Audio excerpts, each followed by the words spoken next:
আমি এক তারেক রহমানকে চিনতাম 23 বছর আগে। আমি প্রথম ইলেকট্রনিক্স সাংবাদিকতার প্রথম সাক্ষাৎকার নিয়েছিলাম জনাব তারেক রহমানের। সেদিন চ্যানেল আইতে এই সাক্ষাৎকার প্রচারিত হয়েছিল। আমি এখন দেখি 23 বছর বাদে তারেক রহমান বদলে গেছেন, আমূল পরিবর্তন হয়ে গেছে তার মধ্যে। অনেকে এটা বিশ্বাস করেন না, আমি কাছের থেকে জানি, দেখি, শুনেছি। যাই হোক, আমার বলার আমি 30 সেকেন্ডের মধ্যে শেষ করতে চাইছিলাম, তবে 1 মিনিট বলবো। আমরা লিখতে চাই, আমরা বলতে চাই। মিডিয়া 2024-এর 5ই আগস্টের পর অনেকটাই স্বাধীন, অনেকটাই নিয়ন্ত্রিত। নিয়ন্ত্রিত এই কারণে বলছি, মব ভায়োলেন্সের কারণে আমরা অনেকটাই সাহসী হতে পারছি না। আমাদের হাত পা বাঁধা হয়ে যাচ্ছে।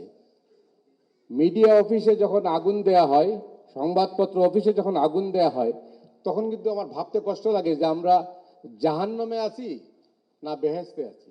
লিলি বিউটি সোপ, যার অ্যান্টি এজিং গুণ তারুণ্য ধরে রেখে ত্বকে করে উজ্জ্বল। তারুণ্যময় উজ্জ্বল ত্বকের জন্য রিমার্ক। কষ্ট হয়।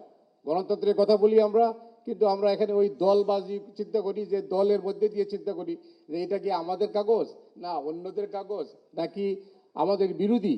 আমার মনে হয় তারেক রহমান সাহেব যে বদলে গেছেন বলছি এই কারণে, তিনি দেখে এসেছেন পাশ্চাত্য দুনিয়ায় কিভাবে মিডিয়া চলে, তার মধ্যে অনেক পরিবর্তন আছে। যাই হোক, আমি আরেকটা কথা বলি শেষ করতে চাই, সেটা হচ্ছে যে তারেক রহমানের কাছে আমাদের প্রত্যাশা, এক ইতিহাসের এক যুগ সন্ধিক করে তিনি কিন্তু বাংলাদেশের রাজনৈতিক অঙ্গনে ফিরে এসেছেন। সামনে কঠিন চ্যালেঞ্জ, এই চ্যালেঞ্জ মোকাবেলা করতে হলে সম্মিলিতভাবে করতে হবে।